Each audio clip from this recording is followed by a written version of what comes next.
Muy buenas tardes, bienvenidas y bienvenidos a esta sesión de tarde que hemos titulado Un escritor nos introduce en su aula. Tenemos el privilegio de volver a contar con Carlos Fonseca. Bienvenido, Carlos. Muchísimas gracias por este doblete, ¿no? En el primer coloquio internacional, la escritura en América Latina desde una mirada docente. Vuelvo a presentarlo como se merece para aquellos que no pudieron acompañarnos esta mañana durante las sesiones de conferencia. El escritor costarricense, costarricense, aunque he visto por ahí, luego no hablas, este tema también me interesa, de la identidad, ¿no? Bueno. Carlos Fonseca primero pasó su adolescencia en Puerto Rico, se graduó en literatura comparada en la Universidad de Stanford y se doctoró en literatura y cultura latinoamericana por la Universidad de Princeton. Ha sido seleccionado por el High Festival como parte del grupo Bogotá 39 en 2017, que reúne a los 39 autores latinoamericanos menores de 40 años más destacados del momento y también dentro del proyecto Ochenteros como una de las 20 voces más importantes de la joven narrativa latinoamericana. Además, es el autor más joven publicado por Anagrama, donde ha publicado las novelas Coronel Lágrima en 2015, Museo Animal en 2017 y próximamente se publicará también en Anagrama su novela Austral. Asimismo, ha publicado un ensayo muy luminoso titulado La lucidez del miope. Gracias a esta recopilación de ensayos recibió el Premio Nacional de Literatura de Costa Rica. Pero lo que nos interesa esta tarde es que Carlos Fonseca, además de la escritura, también se dedica a la docencia en el Trinity College de la Universidad de Cambridge. Y estoy segura de que tiene muchas cosas que contarnos al respecto, del modo en que él articula la enseñanza, la escritura y también, como saben ya, el pensamiento, ¿verdad? Entonces, para iniciar el diálogo, algo que hemos estado comentando durante el coloquio es que hoy día el escritor contemporáneo vive fundamentalmente de la docencia y que, por tanto, habría que tener en cuenta cuestiones como el modo en que la enseñanza irrumpe en el terreno de la ficción o cómo la enseñanza crea un modo especial de la crítica. Siempre que pensamos en los debates de los escritores intelectuales se piensa en intervenciones de revistas, libros, entrevistas, pero la docencia sería un lugar de acción también importante para el escritor, puesto que el aula es también un espacio en donde se producen esos diálogos sobre la lectura y el uso de la tradición. En tu caso concreto, Carlos, me gustaría que esta tarde nos hablara de qué manera se cruzan estas dos prácticas, la práctica de escribir y la práctica de enseñar. Y para eso quería empezar por una pregunta muy básica, ¿no? La pregunta de qué asignatura enseña, cómo son tus alumnos, cómo organizar la clase, es decir, la cuestión material, ¿no? Digamos así, de organizar la clase. Empezará por lo más básico. Gracias. Perfecto, bueno, gracias Raquel por la presentación, gracias a todos por la invitación a este congreso que realmente puedo decir que me gocé muchísimo la conversación esta mañana junto a Iván de los Ríos. No, evidentemente creo que mencionabas algo al principio que es fundamental, que tiene que ver con cómo ha surgido no sé, el momento en el que el escritor se adentra en la docencia, ¿verdad? Y cierto paradigma que solía ser el paradigma del escritor, como por ejemplo, como periodista, ha pasado a ser reemplazado por no sé, el escritor docente. Y ahora tiene que ver más que nada con razones económicas, ¿verdad? Ese paradigma de la profesionalización del escritor como periodista, que Julio Ramos, por ejemplo, describía que llegaba hasta, no sé, Rubén Darío y Martí en el siglo XIX, en algún momento empieza a cambiar y los escritores siempre en algún momento tenemos que preguntarnos cómo vamos a sobrevivir, ¿verdad? ¿De dónde vamos a sacar la plata para llevar el día a día? Y yo creo que la academia se ha convertido en muchísimas distintas maneras un espacio que alberga a los escritores, ya sea como docentes titulares, como profesores, como es mi caso, o por ejemplo como becados, estudiantes postdoctorales, estudiantes doctorales que encuentran, como lo hice yo, ahí en la academia un espacio para pasar 5 años teniendo un cierto sostén económico, pero para poder escribir, ¿verdad? Entonces, eso desde un punto de vista muy material y muy económico, como decía Pile, eso siempre es importante. Pero por otra parte, esa interacción produce poéticas, produce cosas súper interesantes que acaban de alguna manera perfilando un nuevo tipo de literatura Iván de los Ríos hablaba hoy de lo que Piglia llamaba la ficción especulativa. Yo creo que la ficción especulativa encuentra un lugar de acción en esa interacción entre la academia y los escritores. O sea que cosas tan concretas y materiales como necesidades económicas pueden tener repercusiones súper interesantes. Pero yendo a tu primera pregunta, que era sobre la pregunta muy, muy clara sobre qué hago, ¿verdad? Y cómo corren acá las cosas en Inglaterra. Bueno, yo llegué a Inglaterra hace 8 años, venía de hacer mi doctorado y encontré primero un postdoctorado que fueron 4 años magníficos en donde pude escribir, tanto fue Museo Animal, pero también pude empezar a enseñar, ¿verdad? Y empezar a adentrarme en el mundo de la docencia inglesa, sobre todo en Cambridge, que es muy distinto, porque están las cátedras, pero también está algo muy particular, que es que uno tiene lo que acá le llaman supervisions, que es uno interactúa con uno o dos estudiantes a la vez, que le envían a uno el ensayo de ellos cada 2 semanas, y uno tiene que corregirlo y trabajar con ellos tanto el trabajo de escritura como el trabajo de las ideas. Entonces, puedes imaginar que por ahí eso convierte esa experiencia casi en un taller Sí. no sé, de escritura creativa o taller de ensayo, en donde uno puede trabajar literalmente con estos estudiantes a través de todo el año, porque el examen nada más llega al puro final.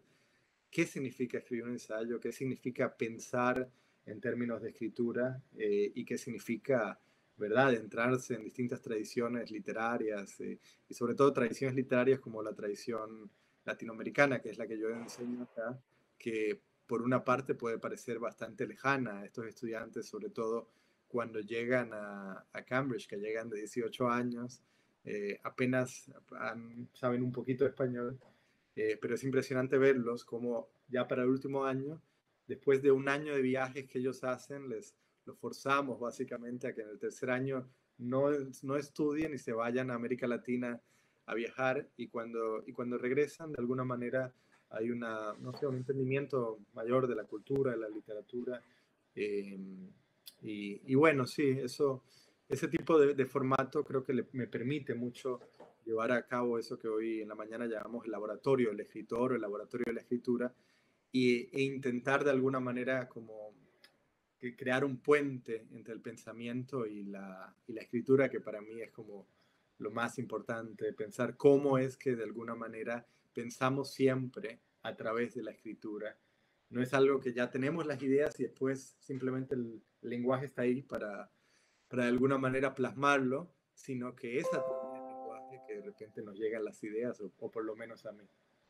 Sí, es cierto, ¿no? Lo que dice. Yo esta mañana pensaba en ello porque estoy trabajando en un seminario sobre Benjamin, ¿no? Y decíamos, bueno, tiene muchas contradicciones este filósofo. Y claro, yo decía, es que parece que está pensando mientras escribe, ¿no? No es. Pero así no funciona el trabajo académico, ¿no? Porque nosotros cuando pensamos hacer un artículo, uno primero, previamente pensamos las ideas, ¿no? Y luego las plasmamos, pero luego hay otra forma de escribir y pensar que es pensar mientras escribe, ¿no? Y a mí me da la sensación de que Benjamin escribía mientras estaba pensando, ¿no? Al mismo momento. Yo no sé si se da también, supongo que en la academia es más difícil, ¿no? Pero si ese tipo de escritura se da también en el aula, o es posible, ¿no? Esa interacción, porque hablaba de un trabajo realmente como muy, muy individual, no es una puesta en escena en el aula con los alumnos donde la figura central es el maestro, sino que ese trabajo escrito no requiere de la presencia, sino que es un trabajo casi, no sé, como más creativo, donde hay un diálogo privado, en cierta forma, ¿no? Es muy privado, Claro. es como si el alumno te da su trabajo con sus ideas y tú puedes manejar las ideas del otro y al mismo tiempo interactuar y devolverle como si fuera casi como una carta, ¿no? Donde uno reconstruye el texto y se lo vuelve a mandar al otro. No sé, me venía esa idea, Sí, ¿no? sí, sí, no, y me encanta que menciones a Benjamin porque para mí es como el paradigma, ¿verdad? Del pensador escritor. Ahora, sobre todo, han reeditado muchísimo de los textos de Benjamin, incluso ya más literarios en el aspecto ficcional, de relatos y todo. Después tiene esos libros fascinantes que yo mencioné esta mañana, que son como especies como de textos a medio camino entre lo académico y lo literario, como Infancia en Berlín en 1900 y Calle en Sentido Único. Pero sí, yo lo primero que hago con los estudiantes es eso.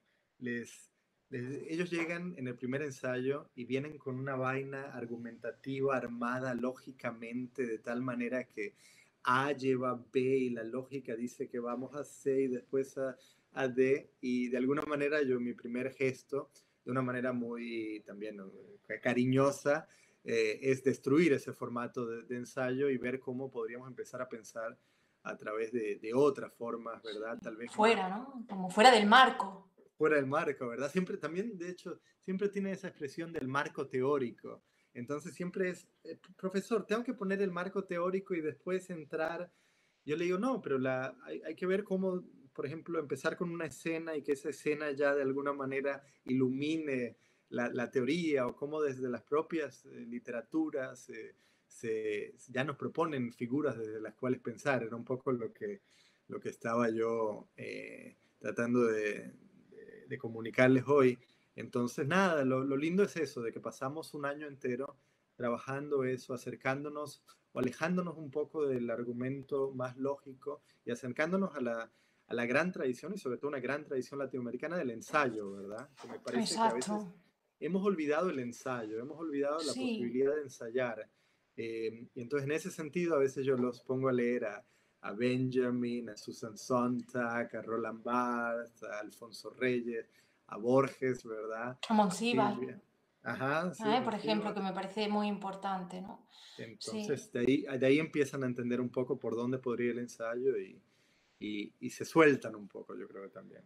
sí. Sí, qué complicado, ¿no? Ser también Ujú. profesor, intentar desmontar el pensamiento de otro, ¿no? Claro. Intentar enseñar a leer al fin y al cabo, ¿no? Un modo de leer. Bueno, ¿cómo influye la cuestión de tener una mentalidad literaria, creativa, ¿no? A la hora de organizar la clase? ¿Dejas que un poco tu práctica de escritor se inmiscuya? Yo estaba pensando en el comienzo de tu novela, ¿no? Museo Animal, que para mí es una frase, en cierto modo, muy picliana, ¿no? Porque dice, durante años permanecí fiel a una extraña obsesión, ¿no? Y Ya. entonces lo de la obsesión, la idea fija, la luz verde, ¿no? Del embarcadero de Daisy, de Scott Sí. Fitzgerald, ¿no? Que titila, y es como, yo pensaba, bueno, el profesor deja que la obsesión entre en el aula, ¿no? ¿Y de qué Ya. manera lo haces, ¿no? O cómo haces que la Sí, yo creo obsesión... que es una de las grandes preguntas. Es decir, eh, por una parte se supone que el docente es un ser neutral, distanciado, imparcial, pero no lo puede ser, ¿verdad? Y sobre todo no lo puede ser si es un escritor, que indirectamente va a ser alguien que está marcado por la parcialidad, por las obsesiones, por las ideas fijas, y alguien que indirectamente llegó a la literatura porque se obsesionó. Yo creo que los escritores son grandes obsesivos, ¿verdad? De alguna manera la razón por la cual nos encanta tanto Moby Sí, Dick es que porque la escritura, y sobre todo la escritura narrativa, tiene algo de perseguir la ballena blanca o de perseguir la luz verde del lugar donde vive Daisy en The Great Gatsby, ¿verdad? Y hay que mantenerse fiel a esa obsesión que primero uno encuentra a través de que, ya lo mencionaste, a través de la lectura. Entonces, para mí la pregunta siempre ha sido, ¿cómo lograr que esos muchachos se obsesionen tal y como yo me obsesioné cuando tenía 16 o 17 años y empecé, yo quería ser originalmente matemático y en algún momento, tal vez a través de ciertas clases, empecé a obsesionarme con la literatura, con distintos modos de leer.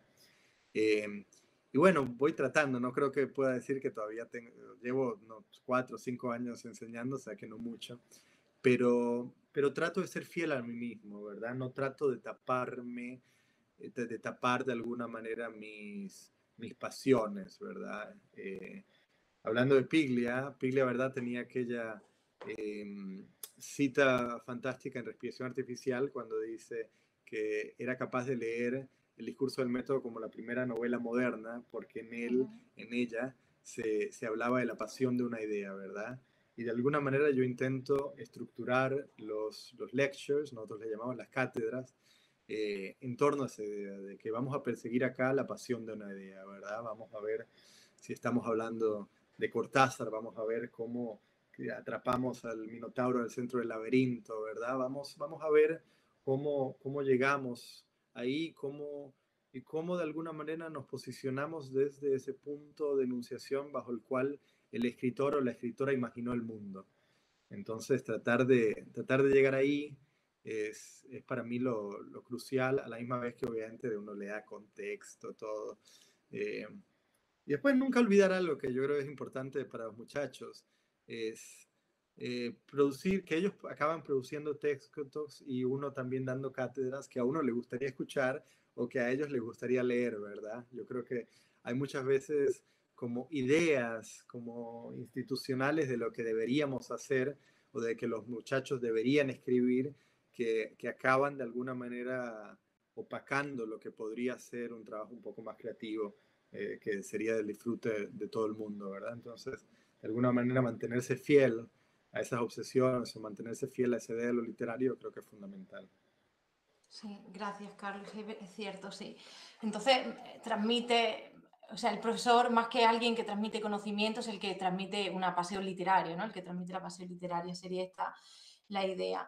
Estaba pensando en algo muy importante que ha dicho Analia Gerbaudo en la charla anterior, ¿no? Y es que cuando analizamos la figura del profesor dentro de ese campo, ¿no? De ese rol, tampoco todos los profesores son iguales, ¿no? Y era porque yo había como preparado una serie de preguntas y luego, cuando ella ha dicho esto, digo, es verdad, porque Annick Louis hablaba de la figura de Borges como profesor, como primero empezó siendo profesor para ganarse la vida, no era algo que se estuviera a ser profesor en alta estima, ¿no? Era algo como, bueno, uno hace de profesor para ganarse la vida, pero él como profesor era una persona muy vaga, nunca daba datos concretos, sino decía, hay tal crítico, pero no decía nunca el crítico, ¿no? Y en cambio, Margot Glantz, ella comentaba que no, que en cambio es una persona muy rigurosa, que va al dato, que aunque ella se haya leído los textos antes de dar la clase, se volvía a leer los textos, prepara las clases con, ¿no? Con mucho detalle. Ella hablaba del profesor es aquel que se centra en el detalle, ¿no? Todo lo contrario, si pensamos en la figura de Borges, ¿no? Sería todo lo contrario. Entonces eso me ha hecho reflexionar y digo, bueno, ¿y qué tipo entonces de profesor es Carlos Fonseca? ¿No? Es el profesor que va al detalle, es el profesor que elabora una clase de manera rigurosa o por el contrario... esos datos para él son menos importantes, como decía Borges, lo importante es que se lean los textos y no hace falta que conozcamos a los escritores, ¿verdad? Bueno, una mezcla de los dos, es decir, yo creo que al fin de cuentas todavía soy un buen estudiante y eso de niñito buen estudiante no me lo pueden quitar, y hasta el día de hoy en cierto sentido soy riguroso de esa manera un poco maniática de prestarle atención a los detalles, pero por otra parte nunca me gusta cuando la obsesión con los detalles acaba opacando las ideas principales, ¿verdad? Es decir, si de repente llega como estudiante Susan Sontag y me da an essay on photography y tiene algunos errores ortográficos, no le voy a decir que le doy mala nota porque los errores ortográficos me distraían de su genialidad, ¿verdad? Creo que eso es importante y trabajarlo con los estudiantes, de que sean ambiciosos en el verdadero sentido de la palabra, es también súper importante, de que aprendan a veces que los primeros ensayos pueden ser imperfectos si esa imperfección les permite ser suficientemente ambiciosos como para que al final del año, cuando les toca el examen, o ni siquiera pensemos en exámenes, es demasiado como institucional, al final el momento en que realmente quieran escribir algo que les importa, sean capaces de producir un texto realmente valioso, ¿verdad? Entonces, antes mencionabas a Benjamin y esa capacidad para a veces contradecirse. Benjamin es un escritor absoluto, es un filósofo absolutamente plagado por contradicciones o absolutamente plagado por tensiones dentro argumentativas. Un escritor que se permite de alguna manera equivocarse, ¿verdad? O que explora los equívocos.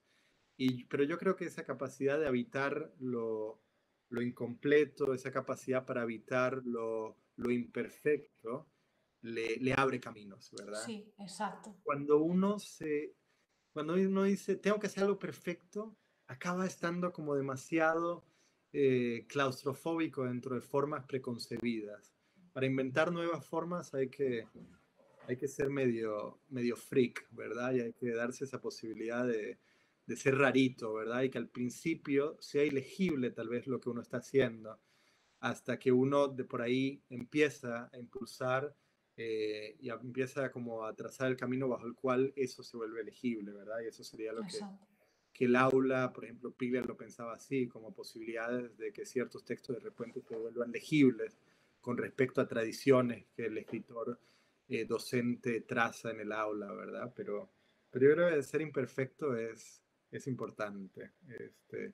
Por eso, cuando menciono lo de los exámenes, por una parte, obviamente, son súper importantes, pero por otra parte, hay algo en mí que siempre dice, pero el ensayo al que yo le haría perfecto sería un ensayo absolutamente imperfecto de alguna manera. Exacto. Es así, porque parece que siempre queremos eso, todo encapsularlo dentro de un concepto, ¿no? Como, Ujú. y en la escritura no se puede, hay ciertos límites, ¿no? Sí. Fronteras que siempre están ahí rebosando, sí. Ya que has mencionado a Piglia, ¿qué modos de leer, ¿no? Porque sabemos que fue tu profesor en Princeton. ¿Qué modos de leer has heredado, ¿no? O te ha legado Piglia, ¿no? En ese sentido, ¿no? ¿Qué posturas de Piglia has heredado, no solo a la hora de ser profesor, sino también en tu escritura, ¿no? O sea, al fin y al cabo, la pregunta de qué enseña Piglia, ¿no? ¿Qué te enseñó Piglia y cómo sigues transmitiendo esa herencia? Sí. No, muchísimo. Es decir, yo creo que no soy la única persona. Estoy seguro de que a ti, Raquel, también te influyó muchísimo. A Iván de los Ríos se notaba también la Sí, forma en que sí. hablaba de que lo había influido muchísimo. A muchísimos de los compañeros de generación míos que también comparten esto de que son tanto escritores como docentes, aprendieron y le debemos muchísimo a Ricardo. Y yo creo que muchísimas cosas, desde cosas tan básicas como la forma de exponer en el aula, ¿verdad? Piglia tenía esa capacidad eh, de ir para adelante, pero sin perderse, siempre regresando a preguntas muy básicas, ¿verdad? Siempre regresaba, por ejemplo, típico de Piglia era hablar sobre Macedonio, cosas bastante complejas, y después reducirlo a una pregunta muy básica, diciendo, bueno, se trataría de pensar qué significa narrar, ¿verdad? Este tipo de estructura creo que es muy valiosa para el momento de acercarse uno a tomar el aula y empezar a hablar, ¿verdad? De tal manera que los estudiantes no pierdan el eje de lo que realmente se está tratando de pensar y que sean capaces de después como, no sé, extraer las preguntas básicas que de alguna manera como subyacen a cosas tal vez un poco más complejas o más específicas a ciertos autores, ¿verdad? Entonces, eso por una parte, creo que por otra parte, muchísimos escritores hemos tomado de Piglia esa idea de que la narrativa como investigación es fundamental, ¿verdad? Cierto acercamiento al policial, ¿verdad? A la novela detective. Y en mi caso, cosas muy particulares que tal vez no son de las cosas que todo el mundo piensa en Piglia, pero que me da mucha alegría de que hayas notado, por ejemplo, la idea fija es para Piglia fundamental en varios textos. Un idioma privado que saca de Wittgenstein, que de hecho está en el corazón de algo que voy a publicar ahora. Y muchas cositas aquí y allá, muchas cosas que después uno olvida. Yo recuerdo que un efecto Piglia clásico fue que después de tomar sus cursos, en algún momento yo pensé que había dejado atrás el pensamiento Piglia, que ya no era Piglia, que estaba haciendo otra cosa.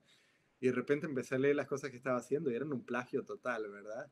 Y yo creo que ese es la más clara expresión de que alguien te ha marcado, ¿verdad? Hasta cuando pretendes no ser pigliano, estás de alguna manera pensando en Piglia, ¿verdad? Piglia tenía eso que decía fundamental sobre el soneto, decía, ¿quién es Dante al lado del tipo que se inventó el soneto, ¿verdad? Y yo creo que él estaba interesado en quién inventaba formas, y En la yo creo que forma, Piglia sí. fue un gran inventor de las formas de la docencia, un gran inventor de las formas del pensamiento, ligados obviamente a formas de narrar.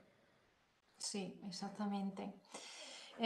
Bueno, yo quería un poco desviar, vamos a ir hacia otro tema que me interesa bastante con respecto a las temáticas que tú trabajas en el aula, ¿no? ¿Cómo elaboras tú, cómo te posicionas ante la historia literaria, ¿no? ¿Qué autores trabajas? ¿Qué estás enseñando ahora mismo, por ejemplo, ¿no? Este último año? Cuéntanos un poco, ¿cómo elaboras tu programa, digamos? Claro.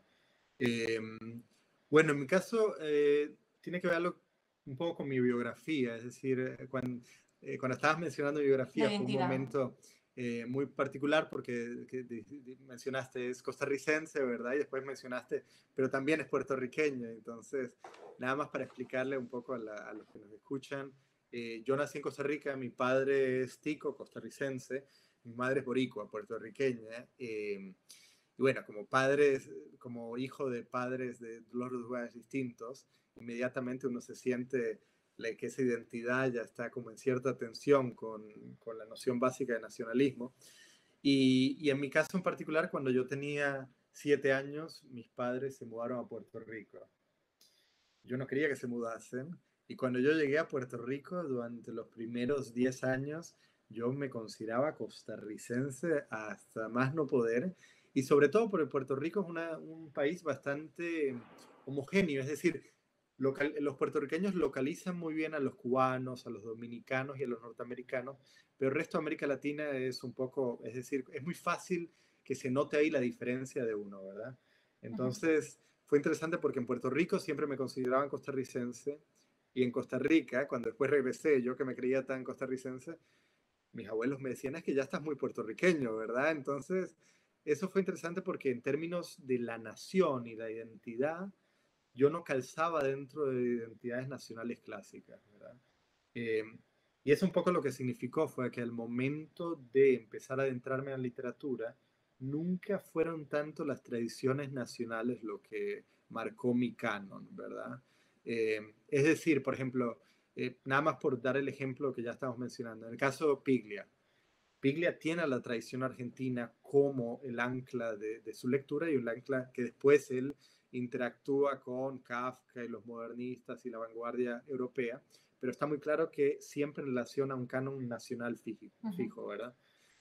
En mi caso no, yo siempre como que he sentido de que esa doble nacionalidad, bueno, me hacía difícil hablar de los canos nacionales, pero también me liberaba, entonces por ahí podía leer a, no sé, a Borges al lado de Marta Ponte, mi escritora contemporánea puertorriqueña favorita, que de hecho acaban de editar ahora en Candaya. Y podría mezclarlo con costarricenses, centroamericanos, leer a Faulkner. Ese tipo de hibridez me parecía como más interesante. Y también habría paso un poco a cierto latinoamericanismo, ¿verdad? De alguna Ujú. manera, en ese sentido, sí, el ejemplo era más Bolaño. Que Bolaño, precisamente porque tenía eso de México y Chile, que los chilenos al principio no querían a Bolaño, ni los mexicanos decían que eso lo habría cierto latinoamericanismo y ahí es a donde me siento como más a gusto. Y al momento de dar mis cursos también soy como latinoamericanista, doy Manuel Puig, Ricardo Piglia, pero después Marta Ponte, los caribeños, empiezo a hablar de Faulkner, ese tipo de discurso me parece como más interesante. Un poco lo que se aprendió de Piglia con tu propia pasión, ¿no? Incorporando también la pasión Fonseca, ¿no? La pasión Claro. literaria Fonseca. Sí, el tema de la identidad yo lo vi bastante, ¿no? En un museo animal, que era como esa, tú lo has explicado muy bien, ¿no? Piglia tiene la tradición nacional, pero claro, es una gran tradición. Estamos hablando de Argentina, México, pero ¿qué pasa, no, con el resto de países Claro. latinoamericanos que parece que están un poco opacados con respecto a la literatura argentina o a la literatura mexicana, ¿no? Mm. O incluso colombiana. Y yo cuando estaba volviendo a leer también para la entrevista, ¿no? Bueno, que ahora la tengo entera subrayada por todas partes. Digo, bueno, realmente la identidad yo me sentía muy identificada, ¿no? Porque es como no hay identidad, ¿cuál es la esencia de lo latinoamericano? ¿Qué es América Latina? ¿No? Esa idea de América Latina, pero y lo que yo he visto en las novelas es que parece que inventas el concepto, o sea, el reinventar el concepto, un concepto nuevo, ¿no? De lo americano o esa esencia de lo americano. O quizá que no se puede llegar, o cuando uno llega al centro de la selva, ¿qué encuentra? ¿No? Y reinventar ese concepto. Sí, yo creo que exactamente eso. Yo creo que muchísima gente ha tratado de dar en el clavo de lo que sería la esencia latinoamericana, ¿verdad? Está ahí los textos de Carpentier sobre lo real maravilloso, los textos de Lezama, los textos de Fernández Retamar, ¿verdad? Eh, pero al final la identidad latinoamericana está producida por un montón de fantasías, que, muchas de las cuales son fantasías bastante problemáticas, pero que existen como fantasías. Es decir, no podríamos pensar en el posicionamiento, la existencia de América Latina como imaginario sin la historia colonial y esa especie como de constructo de la fantasía colonial transatlántica que posiciona a América Latina como muchas veces como utopía, muchas veces como distopía, muchas veces como selva. Y de alguna manera, sobre todo en Museo Animal, me interesaba eso, me interesaba adentrarme en esas fantasías, atravesarlas y ver cómo de alguna manera se deconstruían hacia el final del viaje, cómo trabajábamos con esas fantasías. Yo creo que hoy día a veces, no sé, rehusamos adentrarnos en las fantasías, sobre todo si son problemáticas, pero yo creo que políticamente habría que adentrarse en ellas y entender por qué funcionaron y desde ahí desarmarlas, ¿verdad? Eso por una parte. Y por otra parte tiene que ver con el hecho de que en términos de movimiento, yo salgo muy jovencito hacia el norte, ¿verdad? A los 18 años tengo esa beca de matemáticas y me voy a Stanford a estudiar matemáticas y después filosofía y llego a literatura. Pero entonces siempre estoy un poco como el errante o el extranjero mirando a América Latina desde lejos, ¿verdad? Y ahora desde Europa. Entonces me interesa esa distancia, ¿verdad? Y el tipo de proyecciones que ocurren ahí, que son siempre proyecciones narrativas, es decir, antes de viajar a América o sin saber que era América, Colón tenía que explicarle a alguien por qué tenía que viajar hacia las Indias, ¿verdad? Entonces hay cierto vínculo entre la construcción de una fantasía y la narración que me parece Exacto. bien fundamental.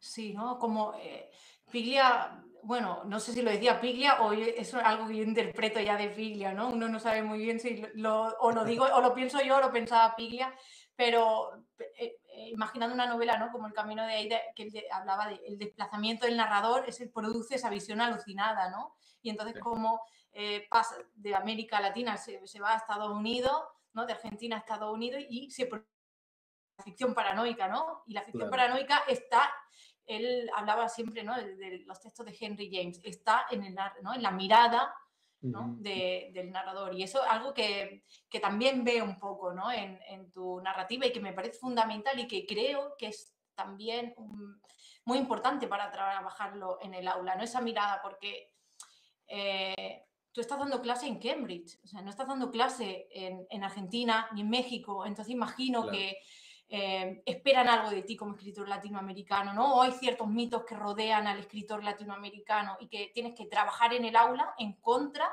de esa mirada que ha producido, ¿no? Ser, ¿no? Esa identidad de ser latinoamericano y luchar constantemente Uh-huh. con qué es ser latinoamericano, qué se espera de un escritor latinoamericano cuando es al mismo tiempo profesor.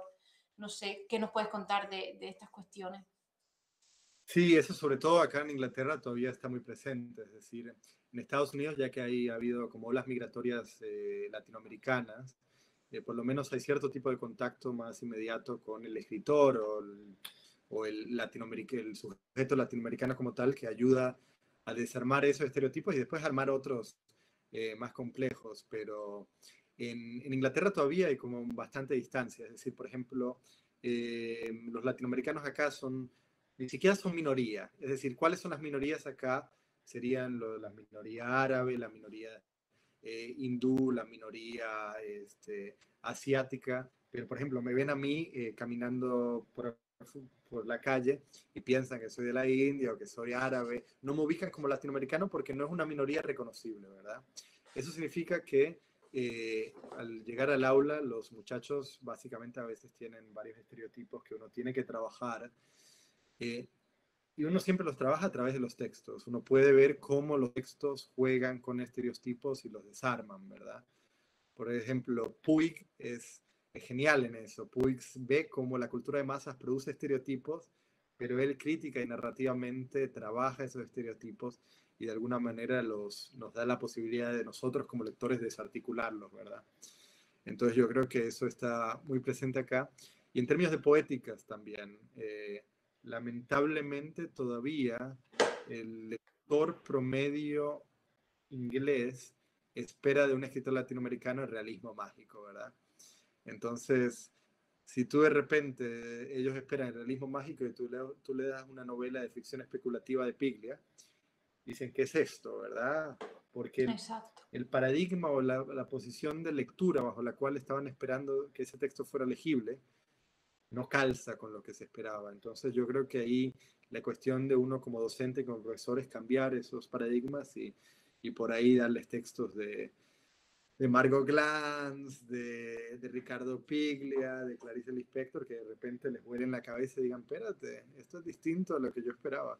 Exacto, sí, ¿no? Yo pensaba en esa idea, que uno parece que Latinoamérica y realismo mágico y el boom y ya no hubo nada más, ¿no? Y hay que trabajar también con esa idea, ¿no? Y proponer otros textos, sí. Bueno, había preparado algunas preguntas que ya yo creo que esta mañana se han comentado, entonces no quiero repetir.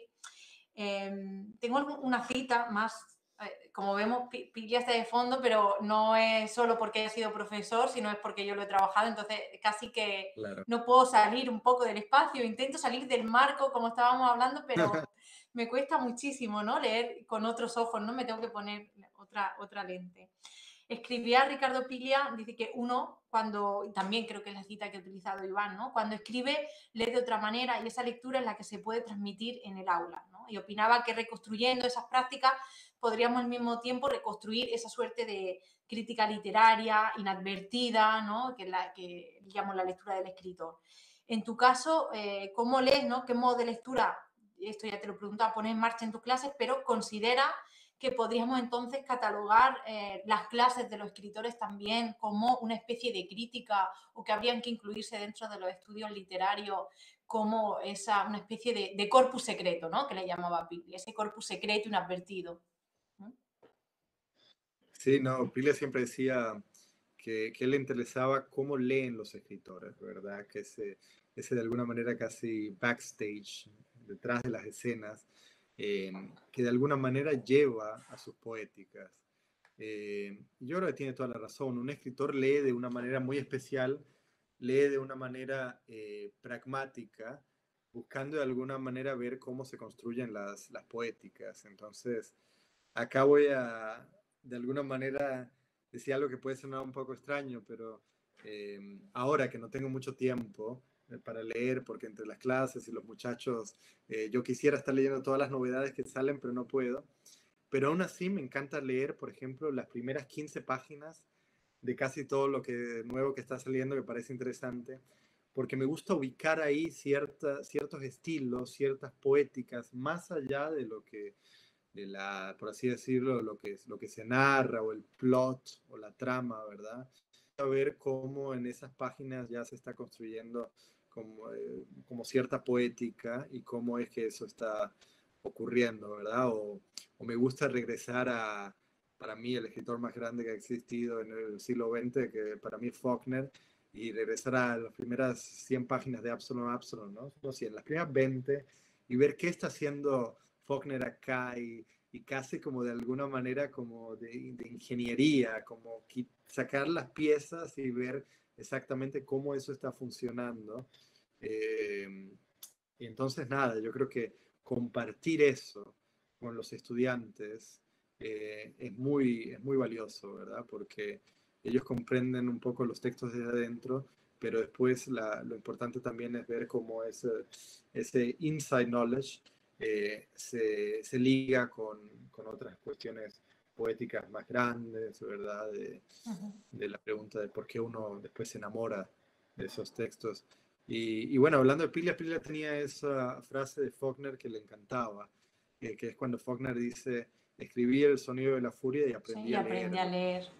Sí. Entonces yo creo que escribir al final de cuentas es aprender a leer, es encontrar modalidades de lectura y aprender a leer algo tan complejo como la realidad o como el mundo, ¿verdad? Que de alguna manera se estructura narrativamente, pero que puede parecer muy, muy complejo y muy caótico de principio.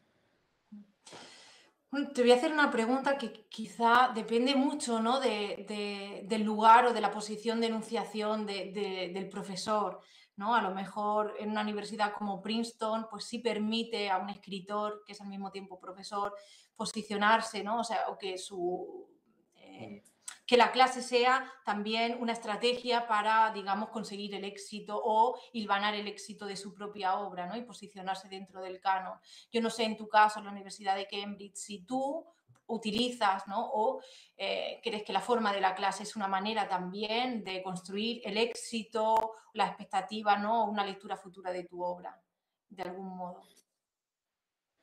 Fíjate, no sé si la palabra éxito sería la que yo usaría, es decir, porque la mayor parte de los muchachos a los cuales le estoy dando clase, tal vez no tienen ni idea de que yo escribo novelas, yo nunca les digo nada, entonces no creo que haya expectativa, por ejemplo, de su parte.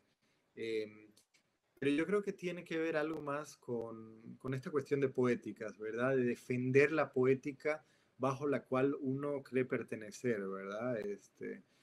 Entrar en el aula y decir, yo apuesto por tal tipo de literatura Exacto. y enseño las claves bajo las cuales esa literatura se vuelve legible como algo interesante, ¿verdad? Al final de cuentas, una pregunta tan sencilla de por qué debería estar leyendo a X, Y, Z en vez de a ABC, ¿verdad?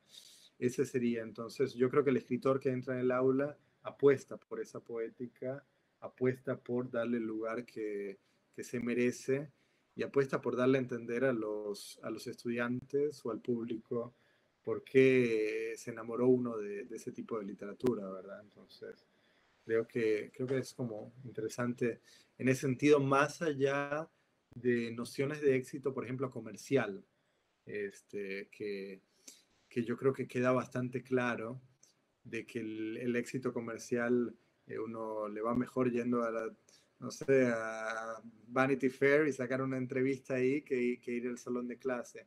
Pero también tendría que ver con distintas modalidades del éxito, ¿verdad? Yo creo que, por ejemplo, en el ejemplo Vanity Fair, después te leen por un año y desapareces. Yo creo que hay algo, cuando uno apuesta a una poética, creo que se apuesta a algo de larga duración que va formándose poco a poco. Y de obsesión, ¿no? Es como decía Pili en los diarios, hay que saber esperar, hay que ser paciente, ¿no? Un poco.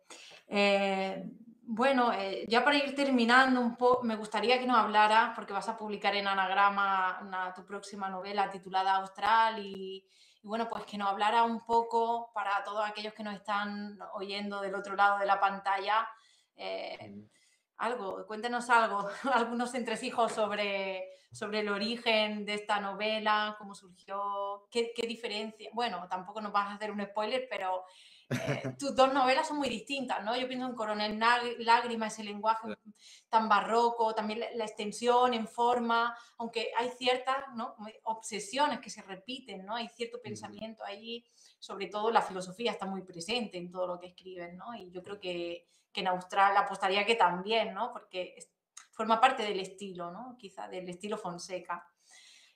Así que cuéntanos un poquito más.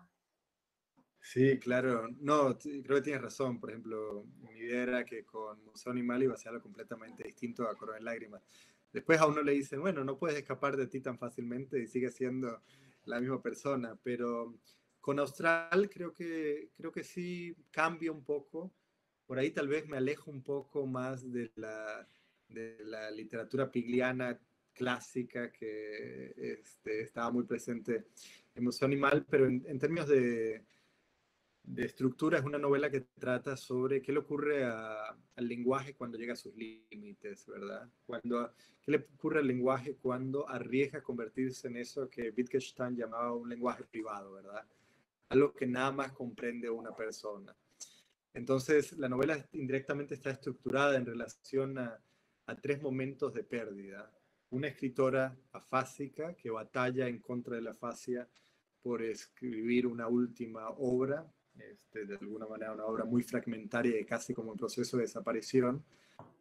un último hablante indígena que desde Sudamérica de alguna manera batalla por preservar ese idioma y el antropólogo que lo está ayudando, y un superviviente del genocidio guatemalteco que de alguna manera trabaja con la desaparición de las memorias en el trauma de guerra que vivió en los 80. Y bueno, detrás de todo eso hay un profesor de literatura, que les da la tarea de editar ese último manuscrito de su amiga y de alguna manera empieza a hilvanar todas esas historias que pertenecen al mismo mundo narrativo. Entonces, nada, es un idioma una novela sobre los límites y sobre cómo la verdadera literatura de alguna manera siempre existe en ese momento en el que el idioma arriesga a naufragar, y arriesga fracasar, y arriesga no funcionar de manera clásica, y cómo es desde ahí que se estructura indirectamente la posibilidad de una comunidad entre un yo y un otro, ¿verdad? Eso y bueno, nada más para siempre darle cierta centralidad a alguien que para nosotros es muy importante, como Ricardo Piglia. Hace cameo la comuna antisemita que formó la hermana de Friedrich Nietzsche en Paraguay, Nueva Germania, que es un tema que Piglia de alguna manera trabajó en ciertos textos. Entonces, nada, desde ahí estoy narrando. Es una novela un poco más corta que Museo Animal, Sí. pero más larga que Coronel. Entonces, no sé, pero por primera vez por lo menos tengo la sensación de que en Coronel Lágrimas tenía la sensación de que era una voz impostada, que no era mía, que no sabía de dónde venía, pero no era mía. Y en el caso del Museo Animal era como dar homenaje a ciertas tradiciones que me gustaban. Pero en Austral siento que por lo menos, no sé, que era algo más como que sí era yo, de alguna manera. Qué bien, sí, es cierto. La primera novela, como dicen, ¿no? Esa búsqueda de una voz que un poco Claro, impostada, y en Museo Animal yo veía como de fondo a distintos homenajes, ¿no? A distintos escritores, claro, y que era algo muy pretencioso, hecho a conciencia, no era que estuviera ahí Piglia claro. todo el rato, sino que tú querías que Piglia estuviera ahí presente, ¿no? Como algo intencionado, Sí, pero también otros, ¿no? Como Sebald, por ejemplo, o yo pensaba en Bolaño, pero también Saer, en fin, yo veo circular ahí claro. una tradición, ¿no? Un legado, ¿no? Al fin y al cabo, la historia literaria es una familia, ¿no? La familia que cada lector hace es el legado que nos hacemos. Pues, Carlos, encantada de haberte tenido con nosotros de nuevo 2 veces. Ha sido un placer No, hombre, un enorme, un gusto. privilegio, y espero que, aunque no sepamos muy bien qué es esa palabra, ¿no? A la que he llamado éxito, pero que tenga todo el éxito positivo tu próxima novela, Austral, Gracias. y que encuentre muchísimos lectores. Yo, por supuesto, voy a ser una lectora voraz de tu próxima novela. Y nada, felicitaciones. Espero que vaya todo genial. Muchísimas gracias. No, gracias. Muchas gracias, Siempre Carlos. disfruto. Yo, como dice Raquel, leeremos tu novela. Estoy deseando que llegue, que la podamos comprar, y muchísimas gracias por esta participación, este doblete en el coloquio. Ha sido muy, muy interesante. Sí que estaban apuntando, vamos muy justos de tiempo, pero con un pequeño comentario que han hecho por el chat de YouTube, que es interesante la reflexión de los escritores que en vuestras clases de literatura no habláis de vuestros propios libros, ¿no? Ayer Ricardo Sumalavia, el escritor peruano, nos lo comentaba.